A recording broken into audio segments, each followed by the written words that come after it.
नमस्कार, मैं हूं अनुराग चड्ढा। इनसाइड विद अनुराग में आपका स्वागत है।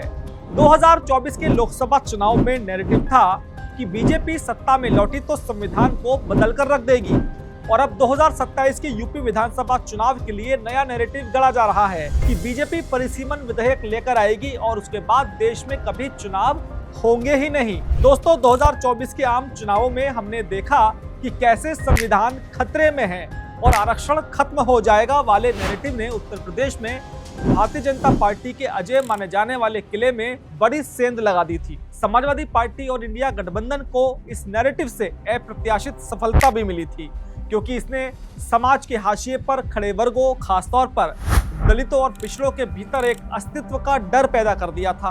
अब 2024 के उसी सफल फॉर्मूले को 2027 के लिए अपग्रेड किया जा रहा है और इस बार हथियार बनाया गया है परिसीमन को। अब यह नया नैरेटिव क्या है और बीजेपी को कैसे डेंट दे सकता है, उसे समझने के लिए हमें परिसीमन यानी कि डिलिमिटेशन के पूरे गणित को समझना बहुत जरूरी है। परिसीमन का अर्थ है जनसंख्या के आधार पर लोकसभा और विधानसभा क्षेत्रों की सीमाओं का पुनः निर्धारण करना। 2026 के बाद भारत में नया परिसीमन होना प्रस्तावित है। 2026 के बाद जब नया परिसीमन होगा तो जाहिर सी बात है कि जिस राज्य की जनसंख्या ज्यादा है वहां सीटें बढ़ेंगी। उत्तर प्रदेश जैसे बड़े राज्य में लोकसभा और विधानसभा की सीटें और ज्यादा बढ़ जाएंगी। तो फिर अखिलेश यादव आम चुनाव ना होने का दावा क्यों कर रहे हैं? दरअसल अखिलेश यादव को लगता है कि नए परिसीमन में बीजेपी अपने राजनीतिक फायदे के हिसाब से क्षेत्रों का बंटवारा कर सकती है, जिससे विपक्षी दलों के मजबूत गढ़ टूट सकते हैं। आम चुनाव ना होने के दावे के पीछे उनका असल मतलब ये है कि अगर परिसीमन बीजेपी की शर्तों पर हुआ तो चुनावी मुकाबला इतना एक तरफा हो जाएगा कि विपक्ष के लिए चुनाव लड़ने का कोई मतलब ही नहीं रह जाएगा। और अखिलेश यादव इसी स्थिति को चुनावों के अंत के रूप में प्रचारित कर रहे हैं। वह जनता को यह समझाना चाहते हैं कि अगर 2027 में बीजेपी वापस आई तो वे सिस्टम को इतना हैक कर लेंगे कि वोट डालने का अधिकार केवल एक औपचारिकता बनकर रह जाएगा। यह डर संविधान बदलने के डर से भी बड़ा है, क्योंकि यह सीधे तौर पर आम नागरिक के सबसे बड़े अधिकार वोट की ताकत के छिन जाने का डर है। परिसीमन के इस जटिल और तकनीकी मुद्दे को आम जनता तक पहुंचाने के लिए एक मजबूत भावनात्मक सहारे की जरूरत होती है, क्योंकि आम मतदाता परिसीमन की बारीकियों को नहीं समझता। यहीं पर अखिलेश यादव ने बेहद चतुराई से युवाओं, पेपर लीक और जेनजी आंदोलन को इस बड़े नैरेटिव के साथ जोड़ दिया है। उन्होंने शिक्षा मंत्री धर्मेंद्र प्रधान के संदर्भ का जिक्र करते हुए इसे युवाओं की जीत बताया। यह दाव अखिलेश यादव की तरफ से एक मास्टर स्ट्रोक साबित हो सकता है, क्योंकि यह सीधे तौर पर प्रदेश के हर उस घर से जुड़ता है जिसका बच्चा सरकारी नौकरी की तैयारी कर रहा है। हाल ही के वर्षों में उत्तर प्रदेश में पुलिस कांस्टेबल भर्ती से लेकर राष्ट्रीय स्तर पर नीट जैसी परीक्षाओं के पेपर लीक होने ने युवाओं के भीतर एक भयंकर आक्रोश पैदा कर दिया है। अखिलेश यादव ने इस बात को बहुत गहराई से पकड़ लिया है कि आज का युवा, जिसे जेन जी कहा जाता है, वह पारंपरिक मंदिर, मस्जिद या मंडल कमंडल की राजनीति से ज्यादा अपने करियर और भविष्य को लेकर चिंतित रहता है।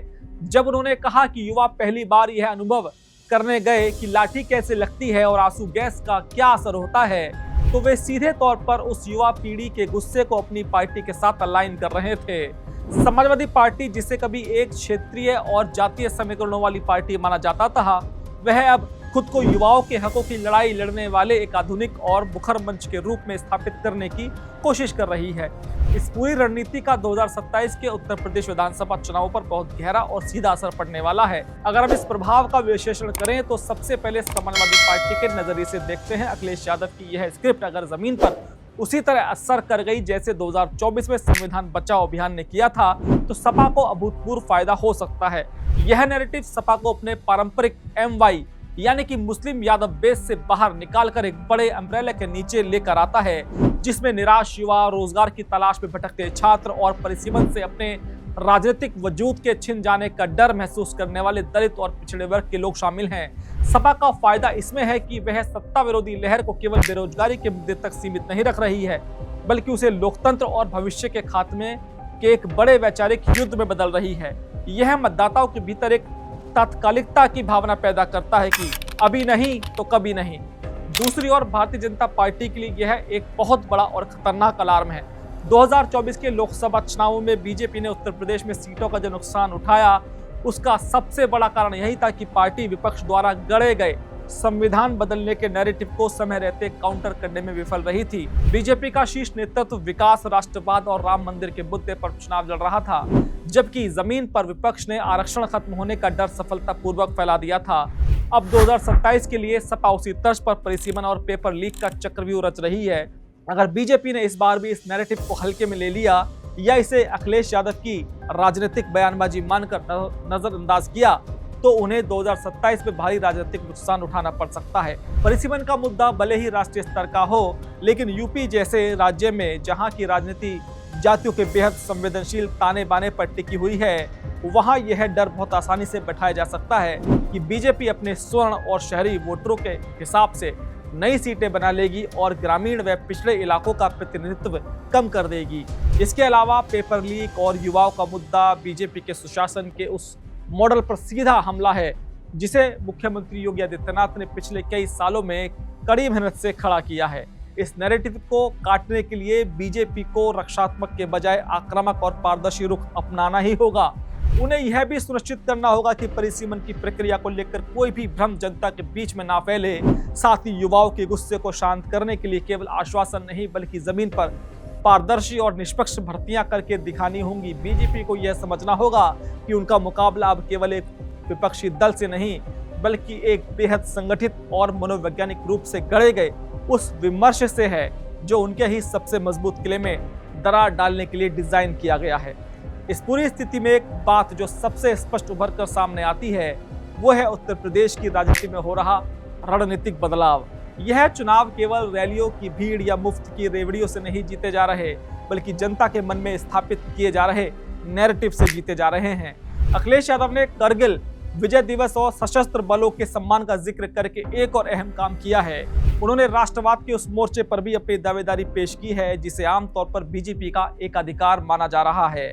सेना का सम्मान, संविधान की रक्षा, युवाओं का भविष्य और लोकतंत्र को बचाने का यह कॉकटेल समाजवादी पार्टी के लिए 2027 का ब्रह्मास्त्र है। निष्कर्ष के तौर पर यह कहा जा सकता है कि अखिलेश यादव का चुनाव न होने का दावा कोई साधारण भविष्यवाणी नहीं है बल्कि यह एक राजनीतिक टूल है। यह 2024 के संविधान वाले डर का ही 2027 वाला वर्जन है।